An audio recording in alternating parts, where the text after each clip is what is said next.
You are listening to the Intrepid radio program with Scotty Roberts. Intelligent Talk.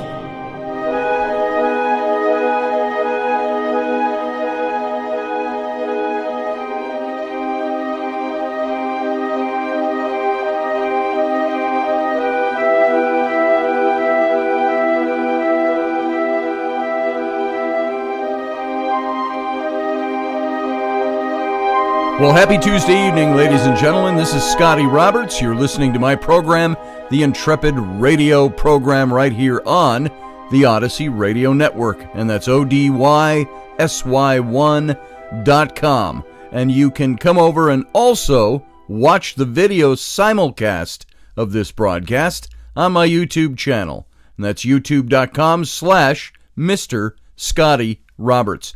And over there you can join the Intrepid family and join the live chat and share your ideas and get to know some of the people over there. And I want to thank you all for being here tonight.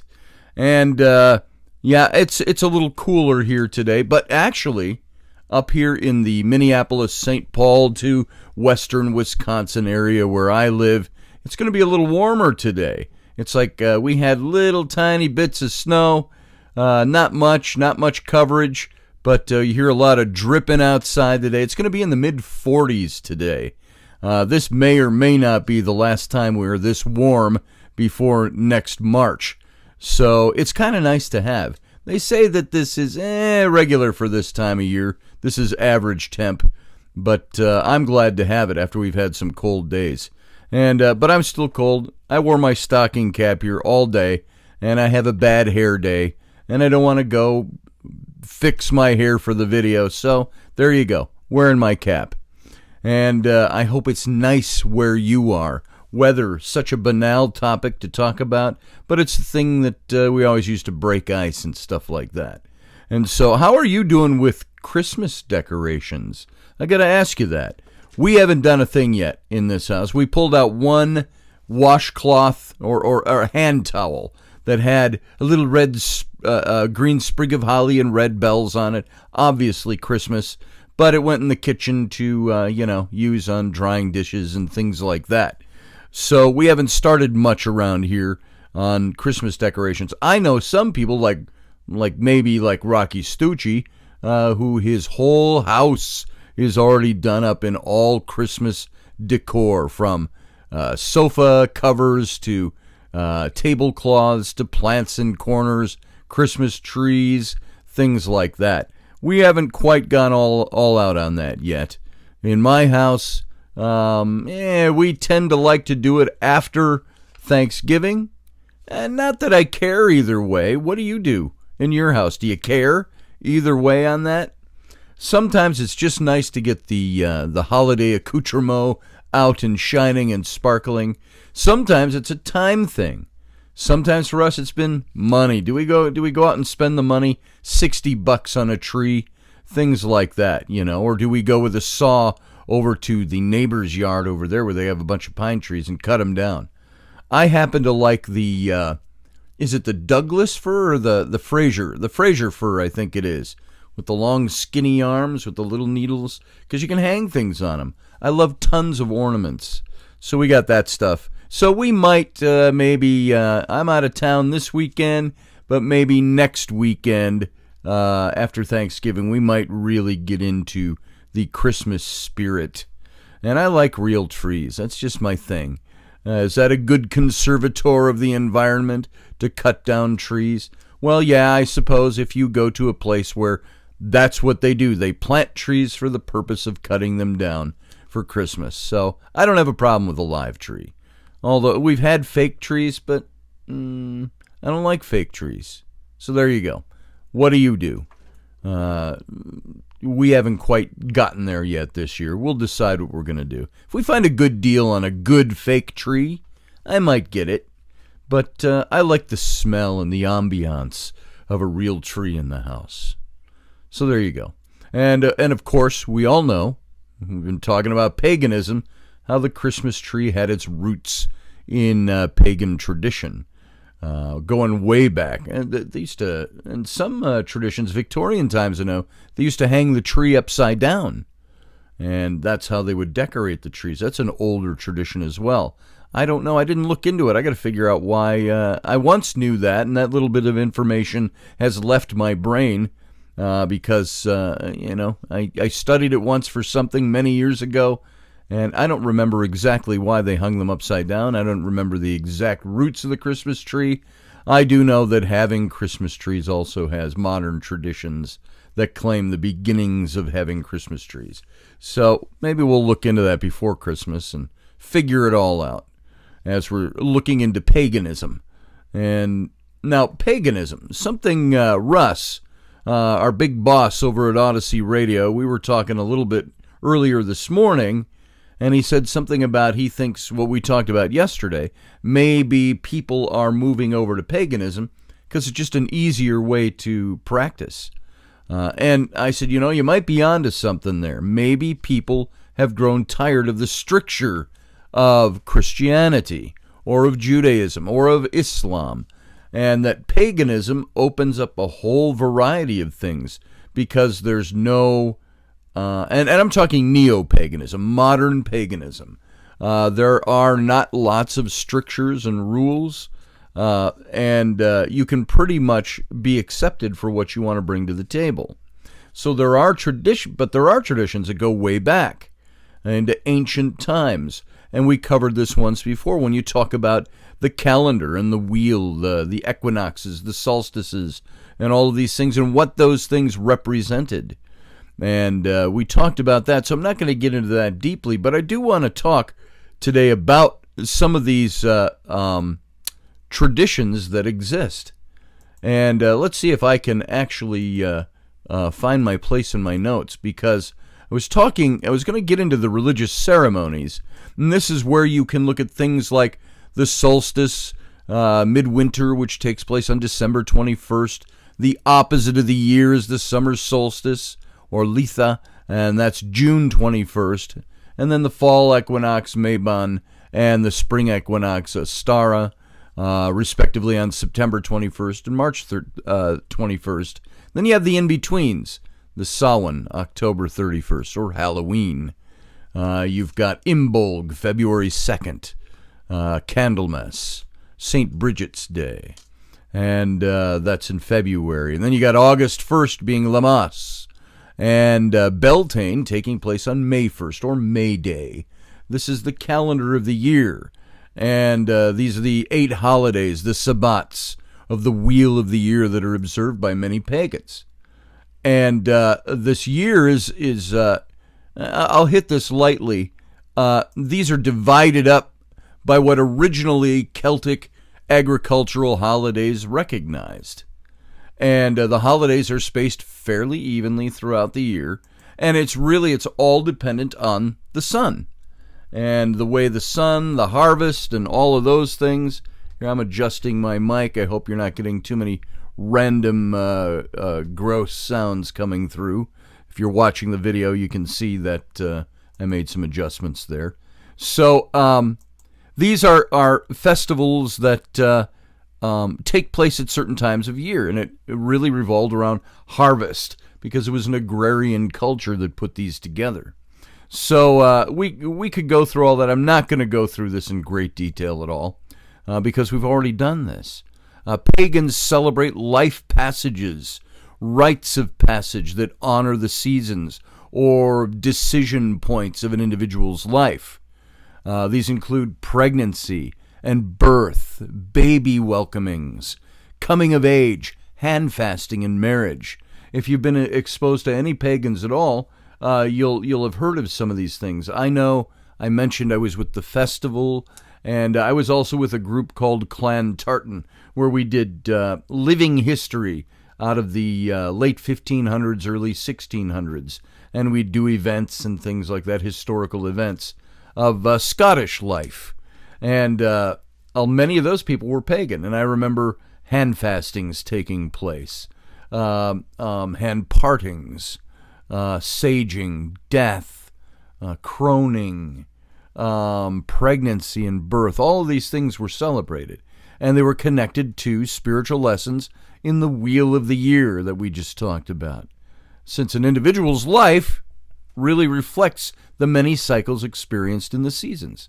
And how pagans celebrate the wheel of the year and the rites of passage really varies considerably by tradition.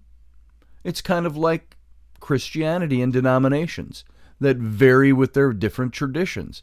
Worship forms can be very formal and stylized, or they can be fluid and informal. And some observe strict roles that are taken by an ordained priest or priestess, while others have no ordained clergy, and they trade roles as needed. And pagan worship services are frequently called rituals and ceremonies or gatherings. And they can be held indoors or out of doors. And I've attended services with as few as 3 or 4 people and as many as several hundred. I remember while we were doing, this just popped into my head, we were doing one of these costumed events. And most people would bristle if they're members of this group, this living history group. These are not costumes. This is historical clothing. And yeah, it was pretty much.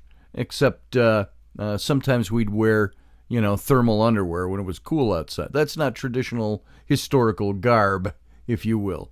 But we were all in the kilts and the gray coats and the wool and all of these things, and the women in the dresses.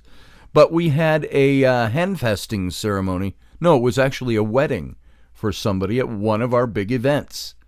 And we had hundreds of people gathered, and it was a pagan ritual. And the circle was called, and they called the quarter, honoring the quarters and the divine, the work of the ritual, the dismissals, the closing, all of which followed a pattern that has been established for probably thousands of years, with its obvious morphing and, I'm sure, evolution over the years. And during services like these, the participants usually don't sit in rows, but they stand or sit in a circle so they can all see each other. And that's what we did at this wedding. The wedding took place in the middle, and we all stood around in a circle. And everybody might prepare themselves by singing or dancing or smudging. Oh, by the way, that just popped up if you heard that sound. Just an announcement on my computer that says tomorrow is my 7-year-old's birthday. She turns 8. So wish her a happy birthday to Rowan Clare, my 7-year-old, fastly turning into an 8-year-old and soon to be an angsty teenager. So for ceremonies, people might prepare themselves by smudging or dancing or singing, quiet meditation. I remember in our case with the wedding, it all began with us having several drinks. So that probably was not traditional, but that's the way we were celebrating. And at least my little group within the bigger group. And so pagans usually don't own church buildings. They tend to meet in someone's home. They meet outside, a rented hall, a park, the woods in this case. And they create a sacred space for their ceremony and then let it go when they're done. They cast what's called a circle, casting a circle. And it's the most frequent means of creating a sacred space. And it's like energetically drawing the walls, the floor, and the ceiling of a portable church. And it's visualized as an energy filter or a container that keeps the static out and holds in the energy that's wanted. And circles can be cast by walking the perimeter one or several times, by pointing a finger, a wand, or a blade in the air to draw the circle, or by the entire group dancing in a circle or creating it with a wall of sound, among many ways. The Native Americans do this when they call the four corners. And the calling of the quarters usually occurs next, and it's in the honoring of the four directions, the north, the south, the east, the west. And the four elements, earth, air, fire, and water. And they're generally called as representatives of the wheel of the year, which we talked about, and of life on earth. And the four directions can represent the four stages of life: birth, youth, maturity, elderhood, and death. and rebirth, or aspects being such as the mind, thinking, and communication, and the will, passions, spirituality. By the way, communications is east, spirituality is south, love, wisdom, healing, and the emotions are west, and the physical body and its health and needs such as food and water, that's to the north. And so the four elements represent all the forms matter can take in the physical realm. Solid, earth; gaseous, air, some more airy than others; plasmic, which is fire; and liquid, which is water. And the directions and elements also typically correspond with to each other, so that the east and the air are often paired together, south and fire, west and water, north and earth. And so this is the quarters that are called. Now, many times, not even many times, I said that wrong. There are times where I have seen something similar practiced in Christianity, where they are worshiping traditionally as Christians, yet I have seen them in very subtle ways call the corners. They pray, and they pray, and they pray, and they pray. And this is, in a way, that was calling the circle. And it was not a traditional thing at all. It was somebody melding together the two traditions and the practices. And so in addition to these quarters, the four directions, the elements, many pagans also add the realm of spirit or center. The divine is also invited and honored, either as part of calling center or separately.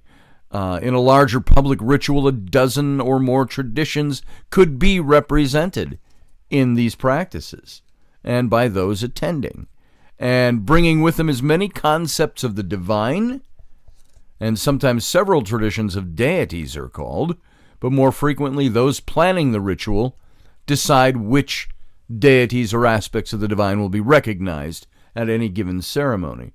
And most participants are comfortable with this, even if what's chosen is outside of their tradition or personal belief system. And one tradition might be featured at one gathering and a different one at another gathering.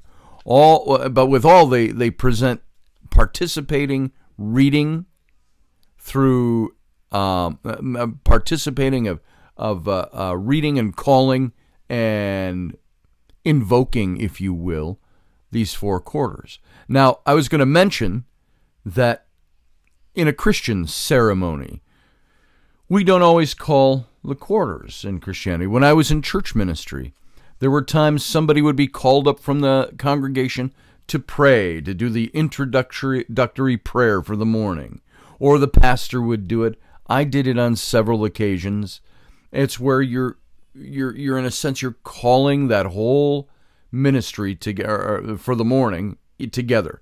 We would always start by singing songs, and then we'd have somebody come up and say a prayer. And the prayer could go something like this. I remember if I was standing there right now and I was asked to pray in a church back in my ministry days, I would say something to the effect of, and I didn't read prayers. I didn't like doing that. I thought prayer was to be genuine. I didn't like to read one, although there were certain liturgical things you could do. But I would say something like this. I'd say, Heavenly Father, thank you for being with us today. We ask that you will bring all our hearts together here through the songs, through the speaking, through the fellowship, and that you will be here and that you will put a wall of protection around us as we do this. And when we leave this place, to take down that wall as we go back out into the world and live our lives. So we crave your presence, we crave your love, and we want to thank you for being here. And, of course, in Jesus' name, amen. It would be something along those lines. And so I want to go into a little bit of an illustration using Christianity. Imagine, if you will, a gathering of 100 Christians, and they're drawn from all different kinds of denominations. Present are Baptists, Catholics, Jehovah's Witnesses, Presbyterians, Seventh-day Adventist, Quakers, Lutherans, Mormons, Amish. Now, this group has to get together periodically, perhaps once a month, and celebrate together. Now, I have to tell you, I've never experienced that before. That is about as ecumenical as it comes, and including all of those, because many of those would declare one of the other ones as not God's real children, or not following Scripture the way they believed it should be, or have to, shun the other, or whatever it might be. So I've never seen this happen, but let's just make this hypothetical.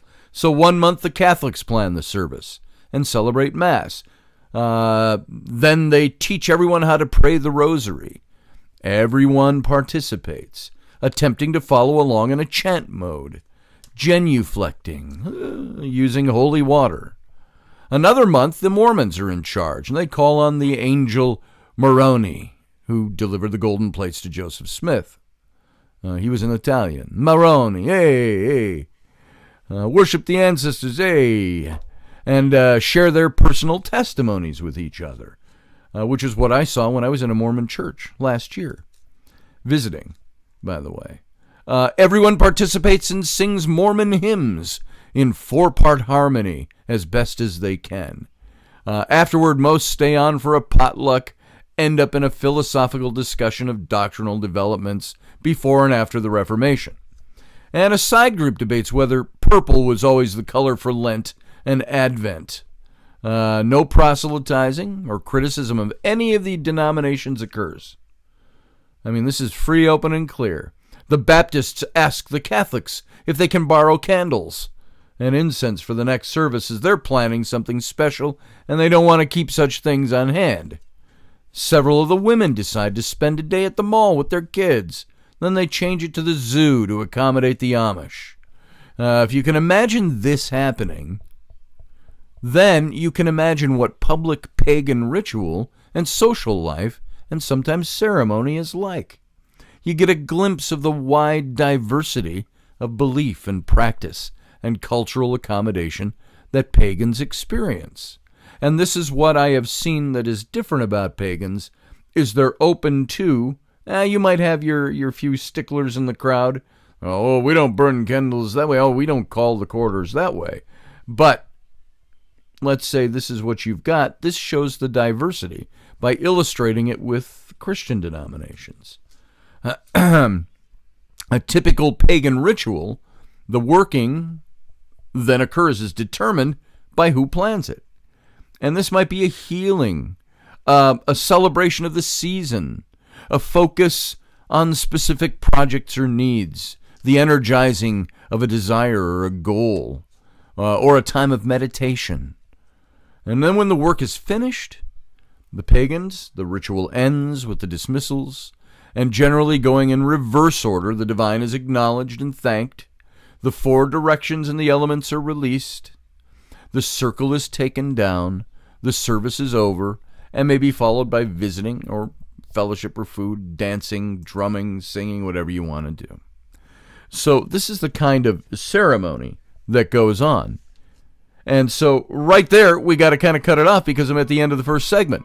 So you all sit tight, stand by. We'll be right back in about 2 minutes.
Welcome back, folks. Thanks for sitting through the break. This is my program, the Intrepid radio program, and I'm Scotty Roberts, if you don't know that already. You can come and join the not even virtual, that's not the word I'm looking for, the simulcast in digital format, not video, because video requires tape, over on my YouTube channel. And that's Mr. Scotty Roberts is my YouTube. And, of course, Odyssey Radio Network to hear the audio version, and that is odysy1.com. So we're talking about paganism and ceremonies and ritual. I want to delve just a little bit, and by the way, we're going to do the same thing for Christianity. Maybe tomorrow if we get that far, maybe the next day. But we're going to talk about the things that Christianity brings to the table. Then we're going to talk about how these things can be blended together. That's the series we're in the middle of. And should they be blended together? Is that the way we should approach things? Is it a lazy way to worship? Are we thumbing our nose at God in traditional Christianity or Judaism if we want to worship something else? Or are we finding that there are things about that I don't like the way I worship, that I don't like the message, and so on? These are the things we have to determine for ourselves. We've got to do our research, but don't determine it just because you feel like, I want to do something different. I'm so bored with that. I don't like the way that works. It's like that song I quoted a few days back. Are we taking God and rather than addressing God or worshiping God or having him at the center of our lives, are we making God the picture we want him to be rather than what he really is? What if he really is all those things? What if there is only one of him, and he is all of those things that the Old Testament said, that there is a new covenant that was made at the time of death, burial, and resurrection of Jesus, this new covenant with God, and therefore humans have a different covenant with God, and he doesn't act the same way? Is there a heaven and there a hell? These are the questions that I had, and I certainly questioned things about the way we worship God, the kind of God that he was. Was he a singular monotheistic God? One of the things that I found that started my questioning along that track was when I was writing my book, The Rise and Fall of the Nephilim, a book about the Nephilim, the Watchers. We dug deeply into the creation story and the Garden of Eden story, and you look in there, and it says when Eve took the piece of fruit from the serpent who was tempting her and gave it to Adam, that this was the fall of man, and that man would forever be in a sin nature, forever hell-bound from birth, inception, and that there needed to be a Savior to come and save mankind from this fallen state. It sounds a lot like mythology. That's what gripped me as I was thinking about these things. But then there was the personage of God himself in these stories. In the English Bible, it just says God. In the Hebrew, it calls him Elohim at this point in the Garden of Eden story. And it says, and Elohim said, the humans have eaten of the tree of the knowledge of good and evil and become just like us, plurality. Therefore, let us go and stop them from also eating of the tree of life at the center of the garden, lest they become like gods. And so this was the story, and when I started dissecting that a bit, first of all, Elohim, the definition of the name for God, used over 3,000, almost 3,000 times in the Old Testament, amongst others, was Elohim, which is a plural word. El is the name for God. Him is the Hebrew suffix put on a word to denote plurality. So the word Elohim, the name of God, is translated literally God among many. So what does that mean? God in a crowd. God the crowd. Then you've got the Psalm 82 passage where it says, and God came to the divine council, and he was reprimanding them and passing judgment on them for something they did. But the passage goes like this: and Elohim stood in the midst of the Elohim, and he said to them, you are all Elohim, the bright shining princes of heaven. So he equates them to him, yet he has authority over them. And this is where it got me thinking, is the Bible really not monotheistic in nature? Is it polytheistic? Is this like a different version of what we saw with the Olympians and the different castes of gods, where there was a chief god and subordinate gods? So these were the things that got me thinking about this. How do we view God? So in Christianity, it really came over and it really affected the way I saw God at a rudimentary level. And then, of course, many other questions I had piled on top of those caused me to divide myself in a number of years from Christian tradition. So here's the big question. Is it easier to believe Christianity? Is it easier to believe in paganism? Should it be easy to believe in something? Should it be easy for that? And I've always asked the question, why didn't God make it easier to figure this stuff out? If God is the God of the universe and the sovereign of all, as the Bible teaches, why does he seem powerless to do this for mankind? Why does mankind have to struggle and figure it out? And then if he gets it wrong, go to hell. Those are big problems. Those are questions I have. And so sometimes maybe paganism looks like an easier way to go, an easier path to follow. But is that for my convenience, or is that because it's the truth? This is where we are left on our own to figure things out. And that's why I'm presenting this material, by the way. So let's go back into the material. I want to talk about paganism and the promotion of a magical world. All right? The principles of paganism affirm that all parts of the universe, large, small, everything in between, contain a spark of intelligence or a consciousness. They're interconnected and communicate with each other. It's kind of like what just popped into my head. Remember the Disney animated motion picture, Pocahontas? And in one of the songs, she sings about how everything has life, the rock, the tree, the river. And Colors of the Wind, I think, is the song. And I don't, the lyrics are not clear in my head right now. But she talks about that. Is that an animist or a polytheistic point of view that's put, a pagan point of view that's put forward in a Disney cartoon? Yeah, it is. She says, I know every rock and tree and river has a life, has a spirit, has a name.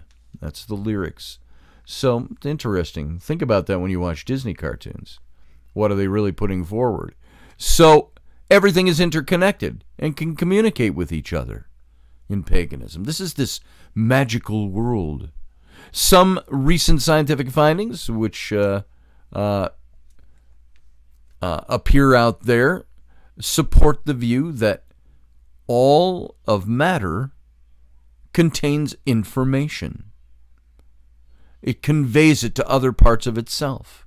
The way particles appear to do this instantaneously in this non-local phenomena. If you saw the movie, again, a pop cultural reference, but Avatar, James Cameron's Avatar with the big blue characters and so on, how that world worked, how it was more overt for the fictional tale, but how every particle of that world was all interconnected and spoke to each other. The way particles appear to do this instantaneously in non-local phenomena, for example, may point to a form of interaction and connection. It's beyond space and time. Some scientists have theorized that the universe is multidimensional and may unfold and unfold itself into physical existence millions of times per second. Stream theory. Have you ever heard of that? When matter unfolds, it may go into a state of potential, in which time Space does not exist. The past, the present, the future are found together simultaneously, and the whole is immediately accessible. And in this state, consciousness has access to all of itself across the entire multidimensional spectrum. Do you think perhaps psychic phenomenon? It's become, again, sometimes a caricature of itself, especially nowadays, but people who see. They can see the future. They can see the past. They see the living. They see the dead. Are the people that experience the coming together of this, and they can actually access it. Maybe it's not by active volition, something that they decide to do, but it's something that they are naturally born to be able to see and perceive, and they develop that. So these kinds of theories, they don't conflict with the experience of mystics, who tend to report, regardless of religious background or historical period, similar experiences with multiple levels of reality. They describe a type of connectedness and a relatedness to all that exists, and this usually arises from their tradition's concept of the divine or other ground of being. Many pagans would agree that everything and everyone experiences the multidimensional flow of the universe, that everyone is interconnected, that everyone is interconnected with everything around them, and that the participants in the sharing of the information and the potential ordering of events. And this participation is part of this deep relationship and mutual exchange between all of matter, all of spirit, all of consciousness. Remember Yoda. That pops into my head too. He says something like, he's talking about the Force. It's in the rock, the tree, the ship. Remember that? And when he's describing the Force. And maybe this is obviously what Lucas was getting at. There's huge paganism in the Star Wars films, especially when you deal with the Force. When pagans purposefully interact with the multi-dimensional universe, they call it an act of magic. We define magic as the actions of many consciousnesses voluntarily working together in an aware and interconnected universe to bring about one or more desired results. Now, this is really interesting because when I do tarot readings, I've got my tarot cards sitting right here. I would run across the card, the Magician, which is the second card in the major arcana. And I was just showing these to my little girl yesterday. She asked what these were. And she's only 4, going on 5. And so she has no understanding of these things. And so I tried to give her a rudimentary explanation as to what these cards were all about. But the Magician card is the card that I would describe as the card where you have the ability to, I'm just going through my deck here because I want to show you the Magician card. The Magician is somebody who is able to take all the forces of energy and elements around him. Oh, this is a different deck. I saw him go by, and I in my mind just now I had something different going on in my head. But if you take a look at this card, sorry radio listeners, you can't see this, but those of you watching in video, you see in his hands, he's got all these little different things that he's working with. And in the other deck I was thinking of, he had all these elements floating in the air around him. And so what the Magician has the ability to do is to harness all the energies that are around him. And he makes the spell, quote unquote, if you will, by picking and choosing the elements that he needs to carry out the act he is trying to perform. And so in the tarot, that is saying that you as a person have the ability to reach out and harness the elements around you, to be able to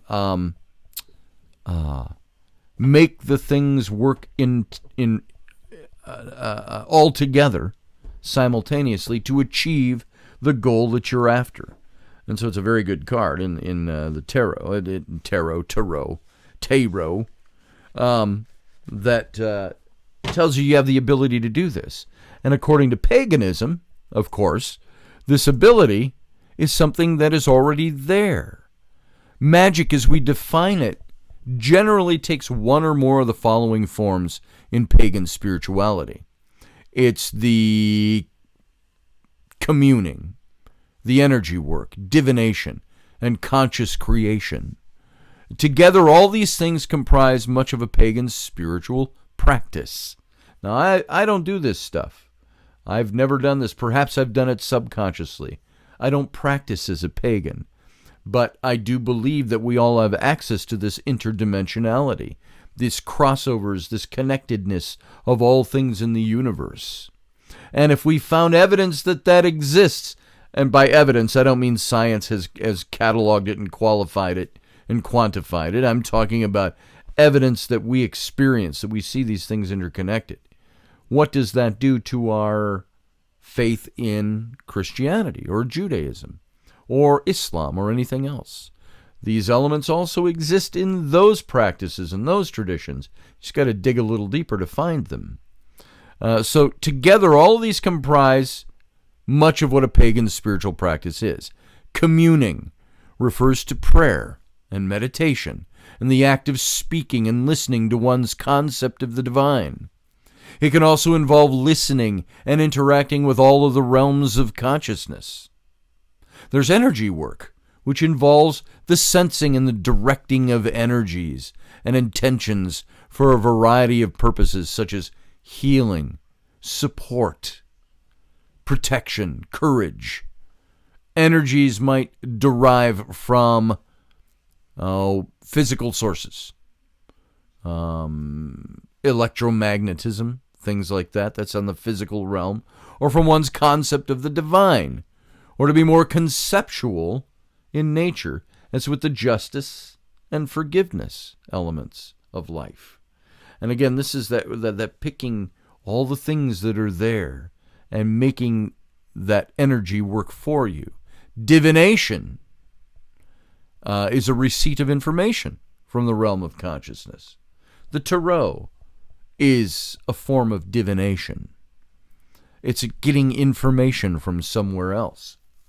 A person might choose to work with a particular source of information, such as the divine, or a spirit guide, or angels, things like that, or they may be open to its receipt from across the multidimensional spectrum. This is what I do when I read tarot. I say, look, I always tell people, I'm not a psychic. I said, but I like to use the tarot because I believe something is governing the flow of the cards, the shuffle of the cards, the dissemination of information. We did a little experiment on Sunday. If you will, I did a bunch of one-card readings for people in the live chat room. And that was on Sunday morning. And in drawing those cards, they all seemed pretty much to come up with something that dealt with that person's situation. So this is communing with the universe and asking the universe to work together. Here's the way I always thought of it. If we say that God created the universe and everything that's in it, down to molecular structure, subatomic levels, and everything works and flows and works together. In paganism, we say that same thing exists. The universe is all connected. So if you commune, say when I do a tarot reading and I shuffle the deck and I commune in my head with the universe, and I say, show me what you want Rachel to know today, or whoever I'm reading. Does the universe have the ability to have set that all up, to structure things? I'm not talking about make a card disappear and another one appear in its place. I'm talking about physical structure. If it's all connected like that, does it have the ability to work together? Does it already know where you're going with this? Does it already set that up? So these are the questions when you're talking about this type of activity. So next is conscious creation.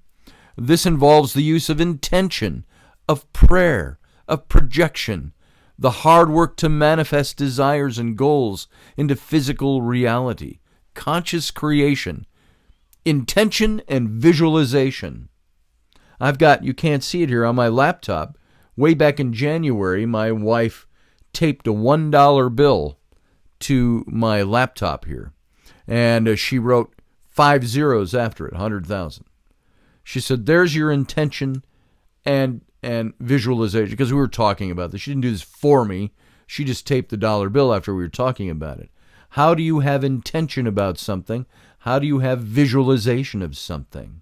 This was to be a visualization practice I could see every day to visualize, I am going to attain this goal. I need to get to this goal of bettering ourselves, bettering our financial situation, bettering our family on a material realm, so we don't have to struggle all the time and, blah, blah, blah. You know the drill. Everybody does to a certain extent. So that is an intent and a visualization practice. These 4 expressions of magic can be combined into a given working, as they're not mutually exclusive. Now, once again, let me go through these 4 again. The communing, the energy work, the divination, and the conscious creation. These are the 4 things that have to work together, but they're not mutually exclusive from each other either. Now, there are these 4 forms of magic, or 4 directions and elements. They're placing divination in the east, energy work in the south, communing in the west, and conscious creation in the north. Again, this wheel, this circle. The 4 quadrants of human experience are the inner I, me, the inner we, plural, the outer its, and the outer it. So the inner singular and plural, and the outer singular and plural. These are kind of the 4 quadrants of human experience. The inner I is a person's own private, interior, subjective experience. The inner we is the interior aspect of culture, such as language and shared values. The outer its is the realm of cultural expression in the world, as in a culture's institutions, its buildings, its legal codes, its churches, its governments, etc. And since these physical things are built on values and beliefs of the collective, they're roughly equivalent to belief systems and structures. The 4th quadrant, of course, is the outer it, the singular, which is the exterior physical world that can be objectively studied and examined. And you have to take these quadrants and place them into a relationship with the 4 directions, elements, and types of magic, with the inner I corresponding with the west and communing with the inner we, and with energy work in the south, and the outer its with the divination in the east, and the outer it with the north and the conscious creation. So all of these things work together, and it sounds, you'd have to see it visually. You could write it down, draw a diagram, the circle with the north, south, east, and west, and how all these things work together. In the past, people tended to merge the quadrants so they were not readily seen to exist independently of each other. One quadrant may take the 4 and try to merge the others into itself, insisting that all of reality be reduced to its perspective. An example of this merging was done by the church during Galileo's trial. Science was not allowed to be an entity separate from that of the church, and scientific findings then were required to match the beliefs of the church or suffer the consequences. So much later, this trend reversed itself and science became a primary, perhaps the primary, measure of all truth.